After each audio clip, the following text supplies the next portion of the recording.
Buenas tardes, hermanos, amada iglesia, hermanas, jóvenes, niños. La amada iglesia en Cristo en mí es un pango. Es para nosotros el ministerio pastoral y el ministerio misionero.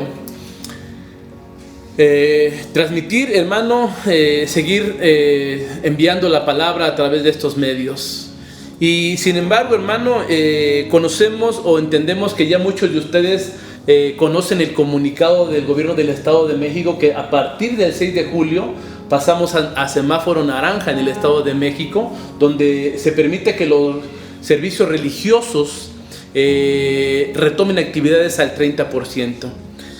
Hermano, nosotros tomaremos medidas cautelares, ¿verdad? Con cautela, despacio, para que nuestro regreso, hermano, no tenga ninguna repercusión en la iglesia.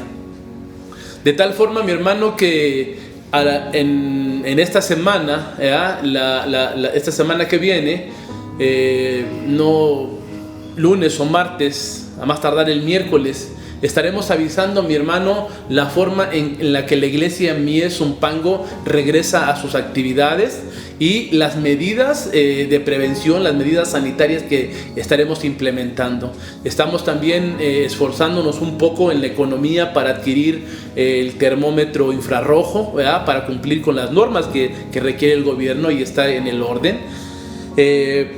Y estaremos avisando estas medidas, hermano. Pero mientras tanto, hermano, no podemos detener lo que la iglesia es, lo que la iglesia hace, que es compartir, estudiar la palabra, ¿verdad? Seguir en la carrera de la fe. Y para esto, hermano, el día de hoy nuevamente compartiremos el mismo capítulo de la semana pasada que compartimos del Evangelio según San Juan, capítulo 15, del versículo 1 al 8, ¿verdad? Con el título separados de mí nada podréis hacer. Y eso es cierto, pero hoy, hermano, enfocaremos el estudio del mismo capítulo y casi de los mismos versículos, enfocados a con el título permanecer en Cristo. Y esto, mi hermano, es verdaderamente asombroso, de cómo muchos comentaristas, hablando acerca del capítulo 14, 15, 16 y 17 del Evangelio según San Juan, donde, recordando una expresión coloquial, donde dice que hay quienes hacen en un vaso de agua mareas, es en verdad, hermano, lo que refleja esta pequeña porción de la Biblia, donde en 4 capítulos, mi hermano, podremos encontrar un océano inmensurable, hermano, de enseñanza, de sabiduría para la vida cristiana. Es por eso, mi hermano, que estaremos abundando en la enseñanza de este pasaje todavía, que nos faltaría mucho. ¿Quién diría que solamente lo que hemos hecho en la semana pasada le hemos dado un pequeño rasguño a la enseñanza que tiene este capítulo? Y es por eso, mi hermano, que hoy la enseñanza del día de hoy la titulamos permanecer en Cristo, ¿verdad? Y seguimos estudiando el discurso que comenzó en el aposento alto y termina hasta el huerto de Getsemaní, hermano. Y esto es importante, ¿verdad? Contextualizar que ya en pocas horas, ya a la altura del capítulo 15 del Evangelio según San Juan, en pocas horas Jesucristo va a ser arrestado. Y esto, hermano, Jesús lo conocía, ya lo sabía. Por eso, mi hermano, pareciera que Jesús tiene premura por dar enseñanzas, y permítame la palabra, que tiene prisa por enseñar, no dando en el contexto de que lo agarró desprevenido. A Jesucristo nadie lo toma desprevenido de ninguna forma, sino que pareciera, mi hermano, que la prisa que tiene, incluso el propio evangelista Juan lo refleja. De tal forma, mi hermano, que desde el capítulo 14, 15, 16 y 17 es casi completamente palabra textual hablada por Jesucristo, la que refleja en el Evangelio. Y algo de esto, hermano, dice el capítulo 13, versículo 1 del Evangelio según San Juan, para llevar a esta parte. Dice: antes de las fiestas de la Pascua, sabiendo Jesús que su hora había llegado para que pase de este mundo al Padre,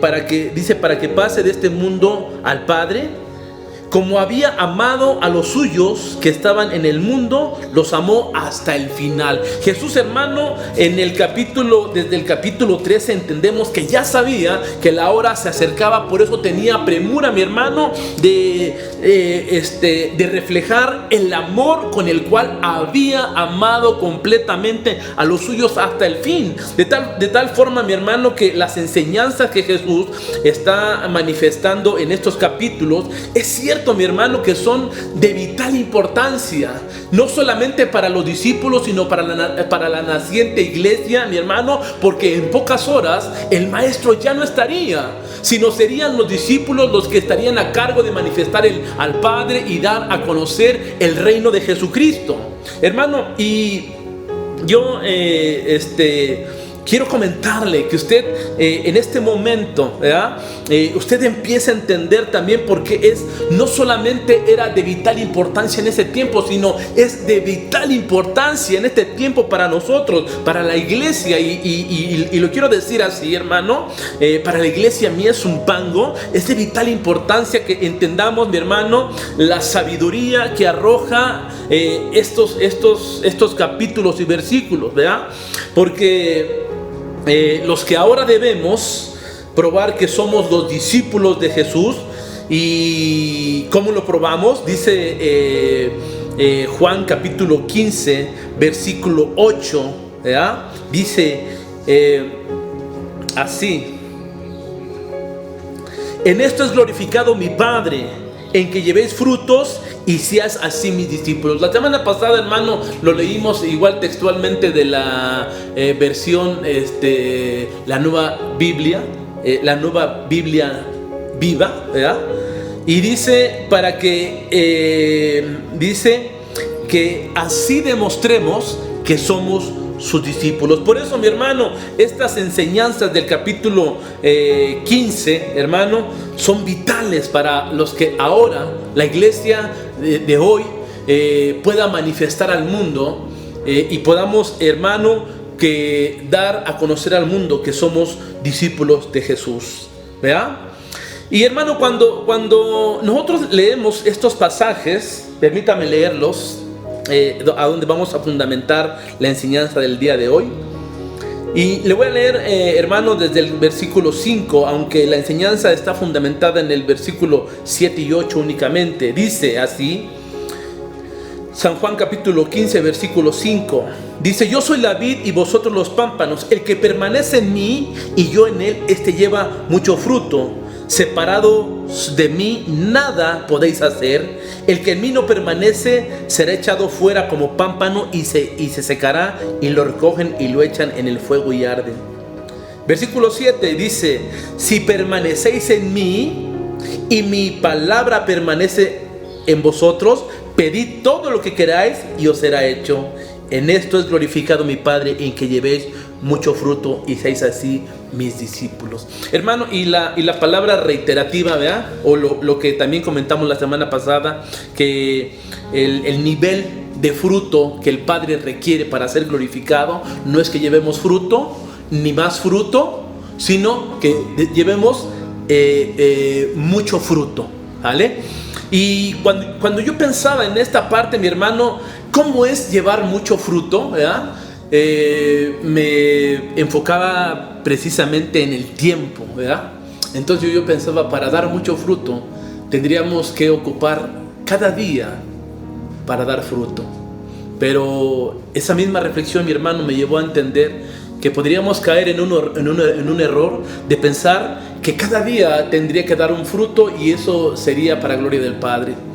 Entonces reflexioné y pensé que no era únicamente así, sino que cada hora de cada día sería lo necesario para llevar mucho fruto. Pero pensándolo bien, hermano, no creo que esa sea la idea de Jesús, de dar gloria al Padre, sino que cada momento, de cada hora, de cada día, tendríamos que estar, mi hermano, atentos en dar fruto. Y esa es la única forma, mi hermano, de que nosotros lleváramos mucho fruto, de que cada momento, de cada hora, de cada día de nuestra vida, una vez habiendo conocido a Jesucristo, estemos atentos de dar fruto, ¿verdad? Y mi hermano, es eso a donde nos quiere llevar Jesús, a una inseparable dependencia del carácter de Jesucristo en nosotros. Y usted imagínese por un momento usted mismo dando cada momento, de cada hora, de cada día, frutos del carácter de Jesucristo. ¿Qué imagen tendríamos? No sería, hermano, otra sino la imagen de Jesucristo en nosotros, ¿verdad? Y es cierto, mi hermano, que los verdaderos discípulos vamos a tener errores y horrores en nuestra vida.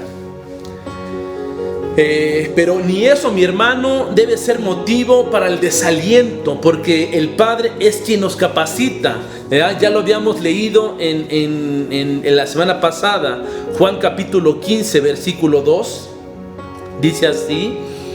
Ya en el versículo 1 menciona que el Padre es el labrador. Dice el versículo 2, segunda parte: y todo aquel que lleva fruto lo limpiará para que lleve más fruto. Y la palabra, mi hermano, en el sentido donde dice que el Padre lo limpiará para que lleve más fruto, es una expresión activa que cada momento irá, mi hermano, aumentando la capacidad del fruto que tengamos. El Padre, mi hermano, irá quitando los errores y los horrores que nos estorban, para que llevemos cada vez más fruto hasta llegar a dar mucho fruto, ¿ya?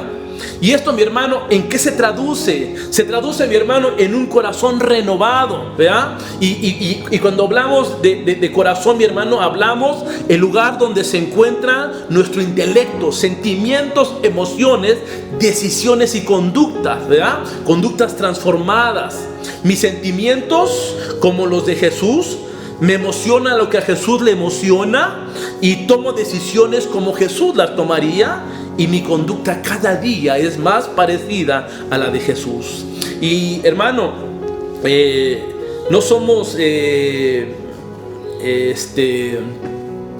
para nosotros no es desconocido, hermano, que los incrédulos, ¿verdad? El hombre natural, cuando escucha hablarnos así, cuando escucha lo que nosotros decimos, para ellos piensa que solamente son fantasías de nosotros los cristianos, mi hermano. Pero déjeme decirle que si esto, mi hermano, se encuentra en la Biblia, es parte de mi herencia, es algo que por la muerte de Jesús me pertenece legalmente.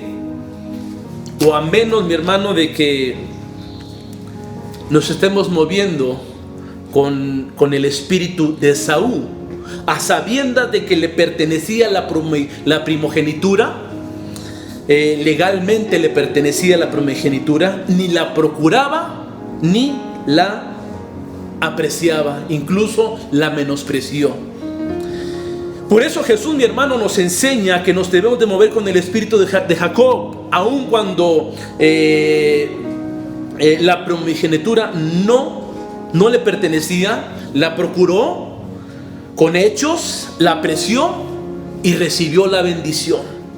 Y es cierto, mi hermano, que nosotros, ¿verdad?, por nuestra naturaleza caída, no somos merecedores de la imagen de Jesús en nosotros, ¿verdad? Y que es la gracia del Padre que nos la da. Por eso, mi hermano, es necesario que nosotros procuremos con hechos y apreciemos la herencia que tenemos en Cristo Jesús.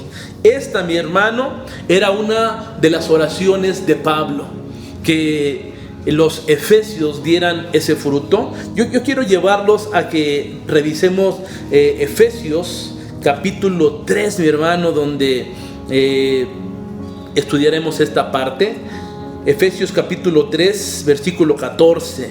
Y vamos a ver, mi hermano, en esta parte, cómo Pablo, hermano, conociendo el propósito de Dios para la iglesia, ¿verdad? Él hacía una oración tan especial. Dice así, versículo 14, e iremos viendo aquí, dejando el versículo para que usted lo siga leyendo y lo vayamos explicando lentamente. Dice entonces Pablo, Efesios capítulo 3 versículo 14, dice: por esta causa doblo mis rodillas ante el Padre de nuestro Señor Jesucristo. En esta parte, mi hermano, cuando dice por esta causa, ¿verdad? Y sabe, esto es muy importante para el entendimiento de del capítulo 15, versículo 8 del Evangelio según San Juan. Porque aquí cuando dice Pablo por esta causa, Pablo conocía la causa y los motivos de Dios para la iglesia de Éfeso. Por eso dice, por esta causa, dice, doblo mis rodillas ante el Padre de nuestro Señor Jesucristo.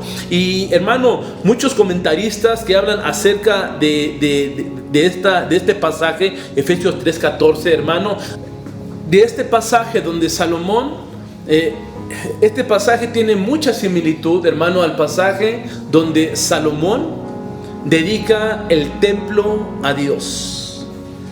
La oración que hace Pablo, mi hermano, es similar a la oración que hace Salomón en el momento en que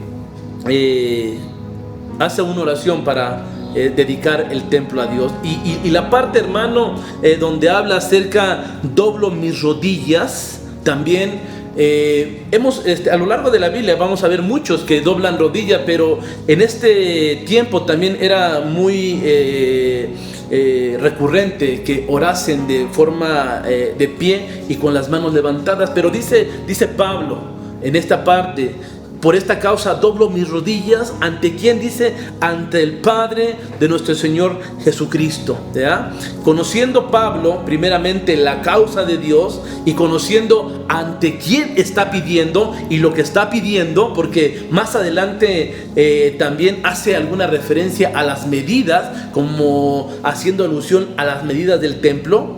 Dice el versículo 15, de quien toma nombre toda familia en los cielos y en la tierra, ¿verdad? Hablando Pablo acerca de que Dios unió tanto a judíos como a gentiles y que en él, cuando toman nombre toda familia, es de quien tomamos, mi hermano, identidad también. Está hablando acerca de esa parte del Padre del que tomamos identidad. Versículo 16 dice, en esto, hermano, es donde Pablo comienza conociendo la causa que tiene, conociendo la causa de Dios, empieza, mi hermano, a dar una oración tremenda. Dice, para que os dé conforme a las riquezas de su gloria. Hermano, Pablo está pidiendo una medida que podamos decir desmedida.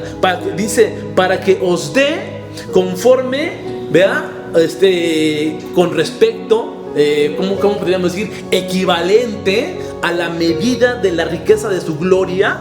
Dice, versículo 16, nuevamente le digo, para que os dé conforme a las riquezas de su gloria. Dice, el ser fortalecidos con poder en el hombre interior por su espíritu, ¿verdad? Dice entonces Pablo, ¿verdad? En el versículo 16, quiero leerle un comentario de la plataforma de Enduring World. Dice, el ser fortalecidos con poder en el hombre interior por su espíritu. Pablo pidió que ellos fueran fortalecidos con poder, que la fuerza fuera conforme a las riquezas de su gloria, una medida muy generosa. Él también oró que la fuerza viniera por su espíritu y que fuera puesta en el hombre interior, dice Pablo en esta parte, hermano, porque no perdamos de vista, mi hermano, que estamos hablando acerca de permanecer en Cristo. Y la permanencia en Cristo, mi hermano, estamos viendo que es una transformación verdadera del corazón, a donde el viejo hombre ya no tiene cabida, donde ahora el pensamiento, las emociones y las decisiones y las conductas son más parecidas a Jesús, porque estamos dando ese fruto. Pero ¿dónde se da eso, mi hermano? Estábamos hablando que en el corazón, pero Pablo aquí está pidiendo, mi hermano, por el ser interior, porque el ser interior es el que necesita ser fortalecido para poder permanecer en Cristo, ¿verdad? Lo que se requiere para ser renovados. Entonces nuevamente le leo el versículo 16, dice: para que os dé conforme a las riquezas de su gloria el ser fortalecidos con el poder en el hombre interior por su espíritu. Y fíjese, el mundo, mi hermano, le da más prioridad a que se fortalezca el ser exterior, el cuerpo, porque pensamos que así alcanzamos más.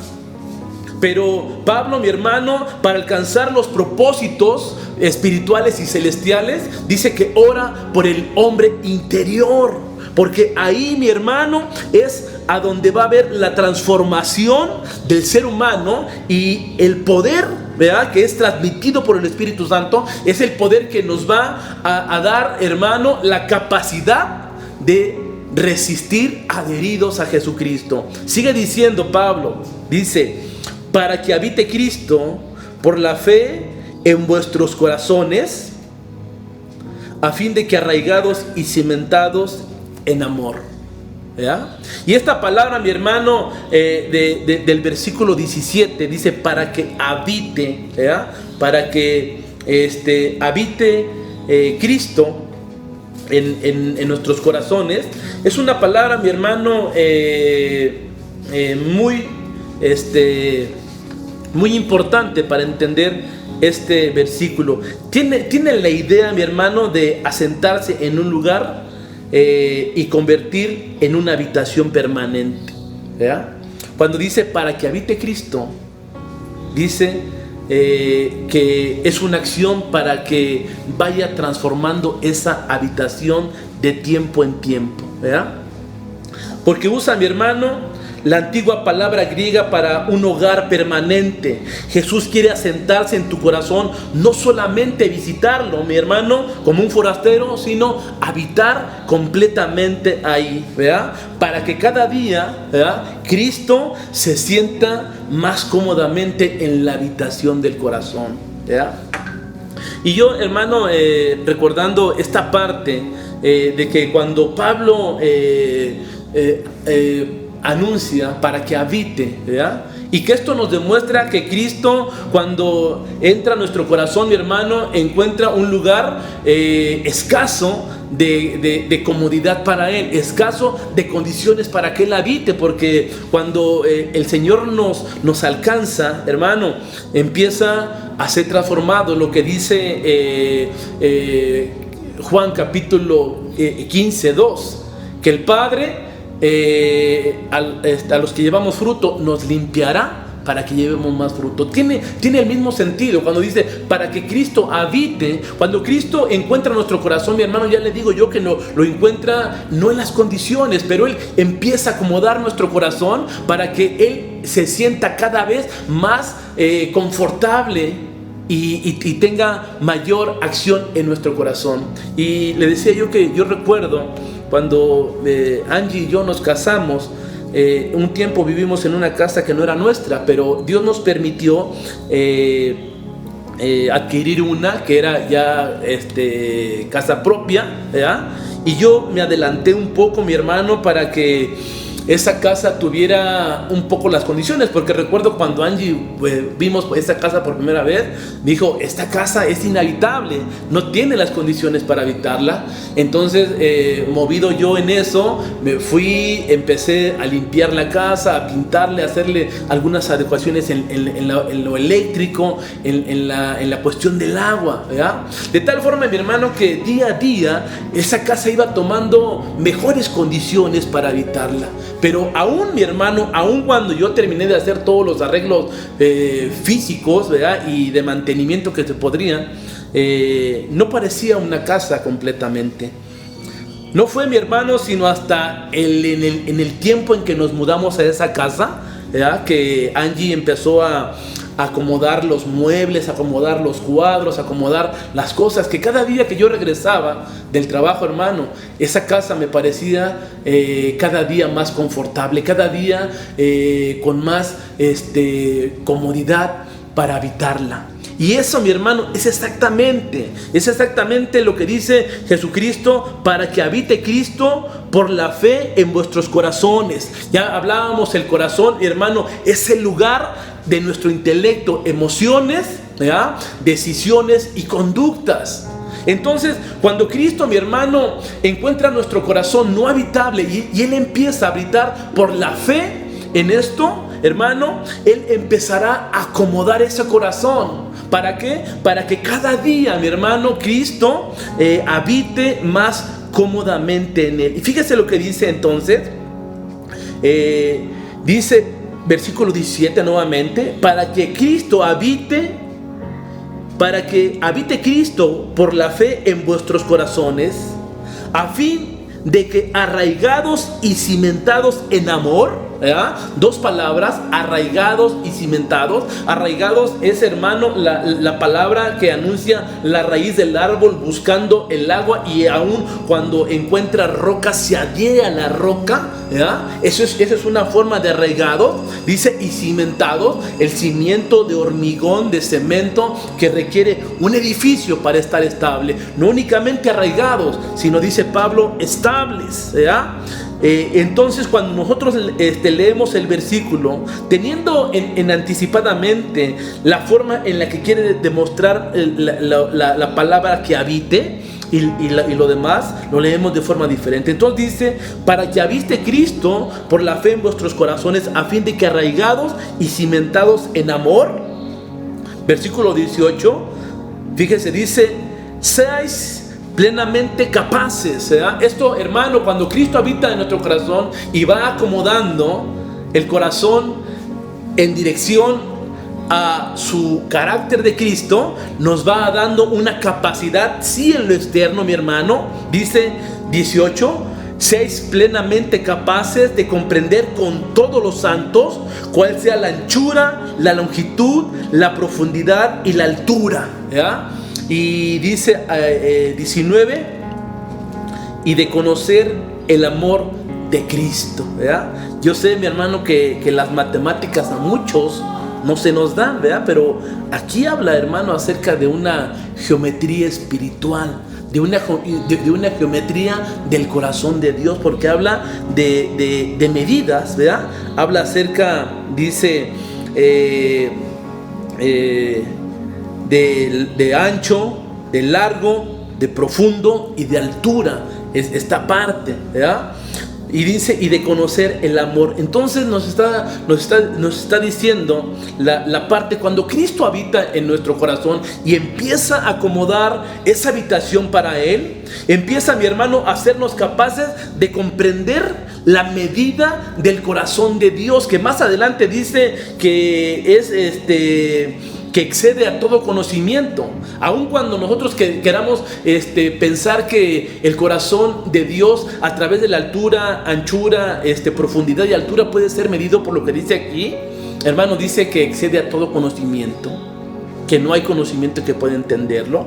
Pero esto, mi hermano, nos hace capaces de comprender esa parte, ¿verdad? La geometría espiritual del corazón de Dios. Dice 18, nuevamente se lo leo: que seáis plenamente capaces de comprender con todos los santos cuál sea la anchura, la longitud y la profundidad y la altura, y de conocer el amor de Cristo, que excede a todo conocimiento, ¿verdad?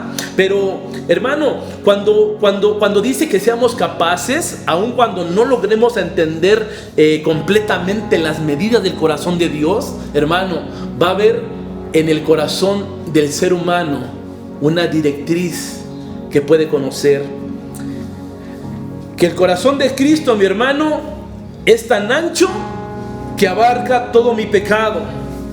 Es tan largo, mi hermano, que es eterno. Es tan profundo que me puede que es capaz de sacarme de lo más profundo de mi miseria, y que es tan alto, mi hermano, que es capaz de llevarme al cielo. Cuando Cristo, mi hermano, en nosotros, en adhesión a Cristo, permaneciendo en Él, la permanencia en Cristo nos da la capacidad, ¿verdad?, de conocer esa parte, esas medidas que nos dan plena seguridad.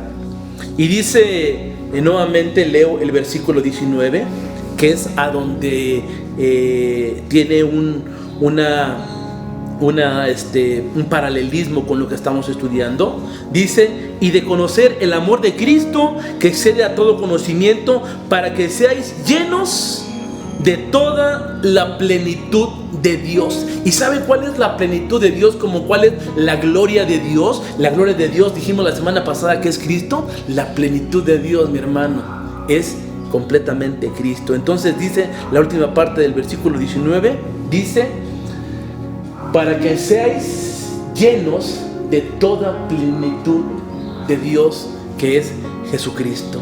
En eso, mi hermano, es donde nosotros, aun cuando yo le decía hace rato que el hombre incrédulo puede decir, es simplemente una fantasía del cristianismo, pensar que podemos llegar a ser como Jesucristo, pero de ninguna forma, porque ya le decía yo que si la Biblia lo expresa, es una herencia para mí. Y yo, hermano, entonces, arraigado en esto y cimentado en esto, conociendo, hermano, cómo son las capacidades, o teniendo una idea de cómo son las capacidades del amor de Dios, en anchura, en largo, en profundo y en alto, hermano, yo debo, mi hermano, de procurar, ¿verdad?, procurar permanecer en Cristo, ¿verdad? Y eso, mi hermano, es la plenitud de la cual habla Pablo.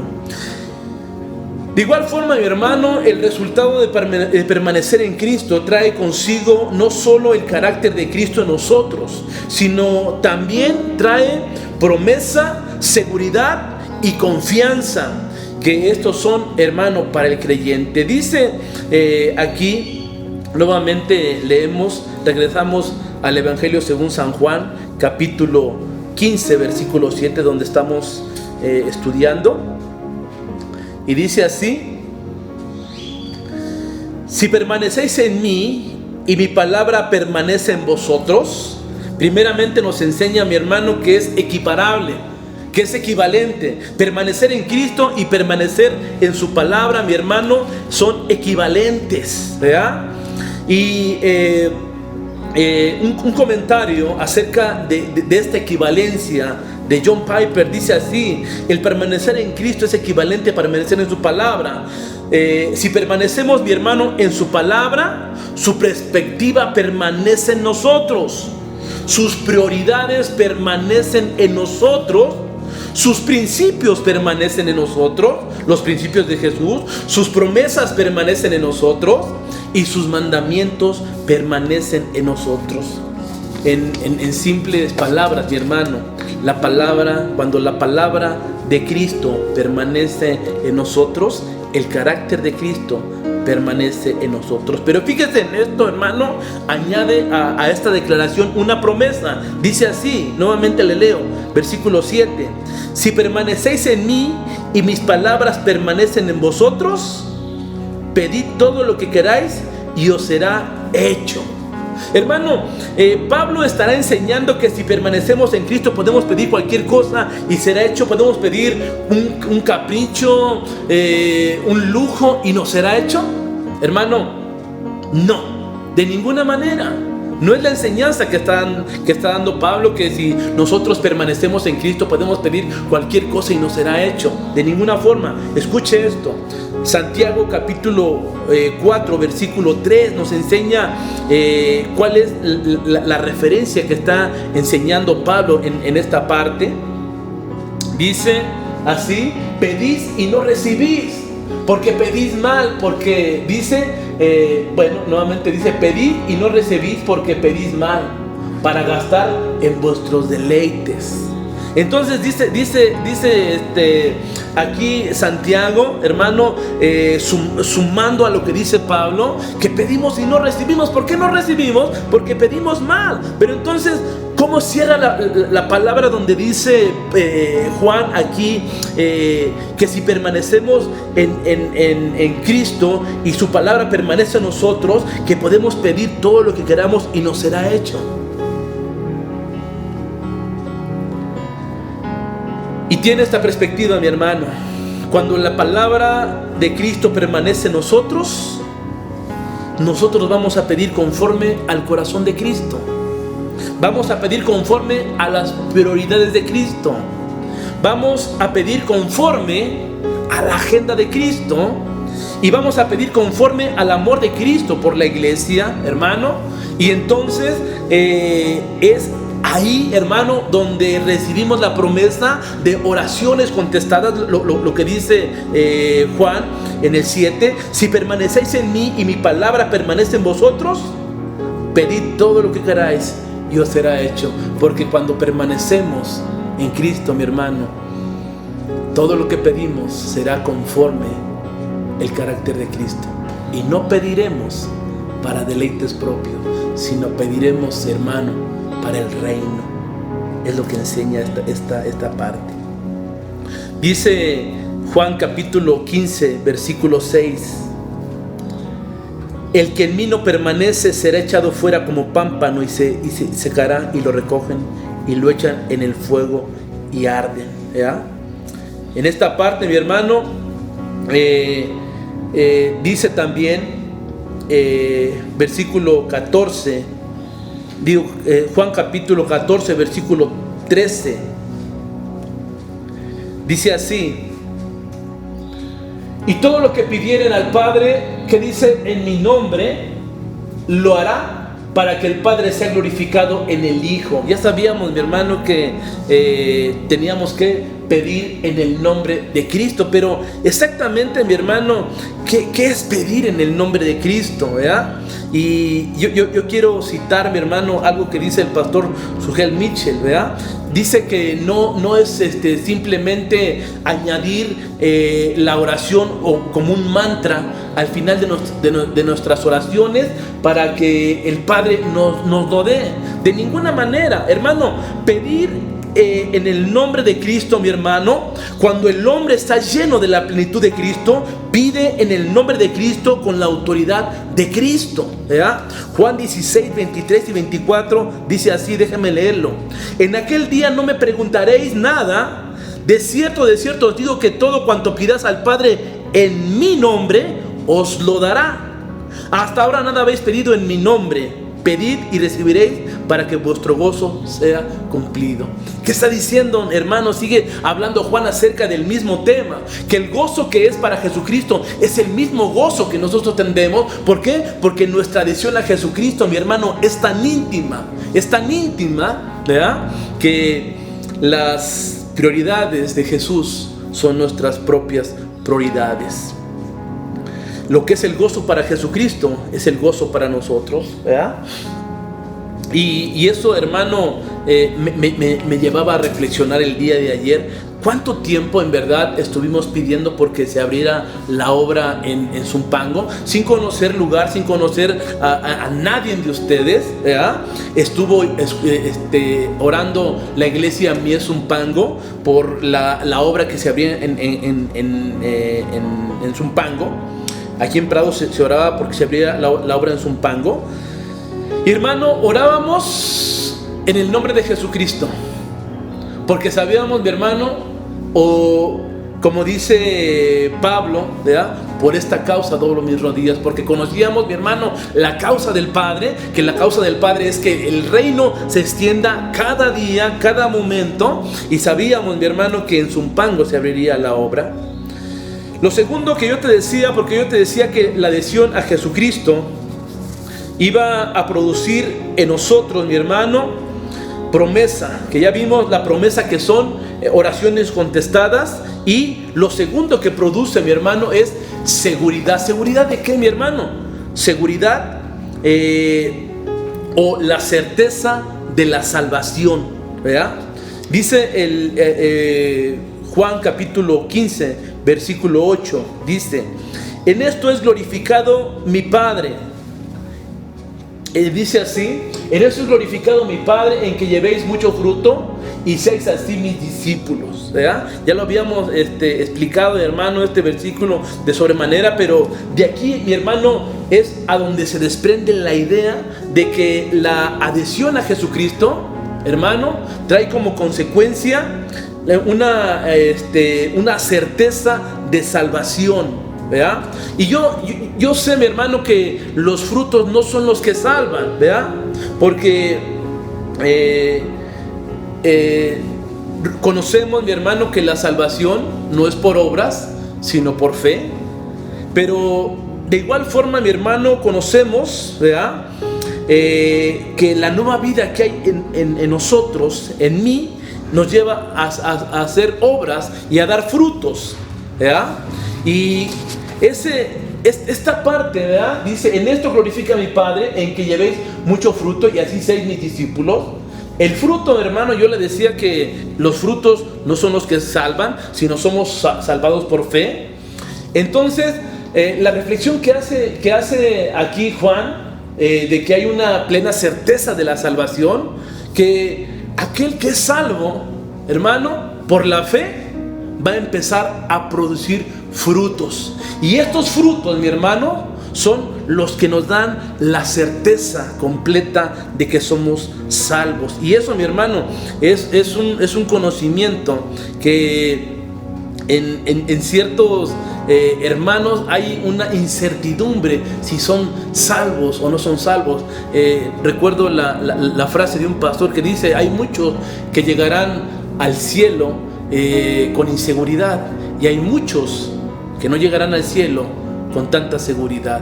Pero en esta parte, mi hermano, yo quiero citar lo que dice la primera carta de Juan, en el capítulo 5, versículo 13.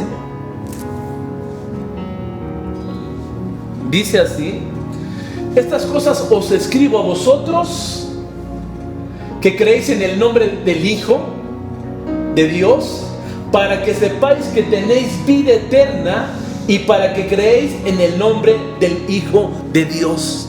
Entonces, hermano, también la parte de creer en el Hijo de Dios, mi hermano, ¿yo por qué me adhiero? ¿Por qué no me separo de Cristo? Porque creo que Él es el Hijo de Dios. Y en esa forma, mi hermano, dice: por eso escribo esto, para que creáis primeramente en el Hijo de Dios, y aquel que ha creído en el Hijo de Dios, para que sepáis que tengas vida eterna. De tal forma, mi hermano, que la segunda cosa que la adhesión permanente a Jesucristo aporta a nuestras vidas, lo primero era oraciones contestadas. Lo segundo es la confianza de la certeza de que hay salvación en nosotros, porque los frutos, ¿verdad, hermano?, son evidencia, ¿verdad? Son evidencia de que los verdaderos creyentes no viven vidas perfectas, pero muestran en sus vidas rasgos de una transformación completa. Y la tercera cosa de la cual yo te había hablado, mi hermano, dice una confianza, ¿verdad? La tercera cosa que produce, dice, la permanencia en Cristo produce una profunda y permanente confianza de que su trabajo es para el Padre de vida eterna. Hermano, y esto cuando nosotros empezamos a dar frutos, y esos frutos, mi hermano, nos dan a nosotros, por la adhesión a Jesucristo, nos dan una profunda y permanente confianza de que el trabajo que estamos haciendo es para el Padre de vida eterna. Eso, mi hermano, nos ayuda a cada día a trabajar más y mejor por el Padre. Yo quiero que vayamos, mi hermano, a la segunda carta de Pablo a Timoteo, en el capítulo 1, versículo 12.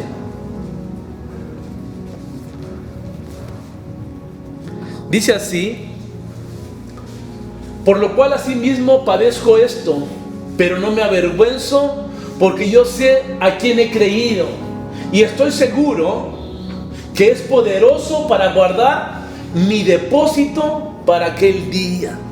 hermano, lo que le está diciendo Pablo a Timoteo, ¿verdad? Dice que todo lo que padece, ¿verdad? Si padece desprecio, si padece persecución, para él no es nada. Dice, pero no me avergüenzo, porque yo sé a quién he creído. Y Pablo, hermano, es lo que dice, que él está seguro que lo que hace, y aun cuando lo que hace le repercute a su vida y a su propio cuerpo, mi hermano, él sabe para quién lo hace, porque sabe a quién ha creído. Y dice, terminando este mismo versículo, y estoy seguro que en el que he creído es poderoso para guardar mi depósito para aquel día, ¿ya? Entonces, tres cosas, mi hermano, hermosas, de la cual el amor, la adherencia del cristiano, ¿ya? a Cristo, la permanencia del cristiano en Cristo aporta para la vida. 1, oraciones contestadas. 2, la confianza de la vida eterna. Y la tercera cosa, mi hermano, que saber que todo lo que hacemos es para el Padre de vida eterna, y que Él es poderoso para guardar nuestro depósito para aquel día.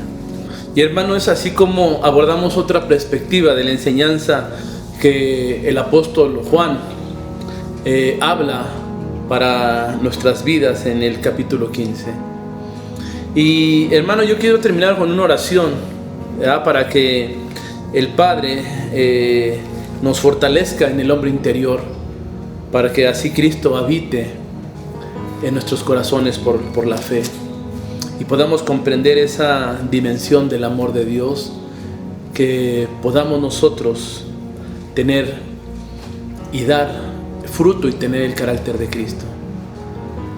Oremos, hermanos. Padre, te damos gracias, bendito Dios, Señor, por tu palabra, bendito Rey, Señor, que para nosotros, Señor, es tesoro de vida, que para nosotros, bendito Dios, Señor, es la única forma, Padre, adheridos a ella, a ti, Señor, y a tu palabra, bendito Dios, es la única forma, Padre, de que cada día, bendito Dios, Señor, el fruto sea y se haga, Padre, que nos parezcamos cada día más a tu Hijo Jesucristo. Te damos a ti la honra y la gloria, Padre, y pedimos, bendito Dios, Señor, por el ser interior de cada uno de nosotros, Padre, que tu Espíritu, Señor, nos fortalezca, Señor, en todo momento, bendito Dios, para dar mucho fruto, bendito Dios, y tú seas glorificado, Padre. Te damos gracias en el nombre de Cristo Jesús. Amén. Hermano, Dios le bendiga. Nuevamente, nada más les reitero que estaremos mandando el mensaje de la forma en que regresaremos a las actividades de nuestra amada iglesia Mies Umpango. Cuídense mucho y que Dios les bendiga. Les amamos.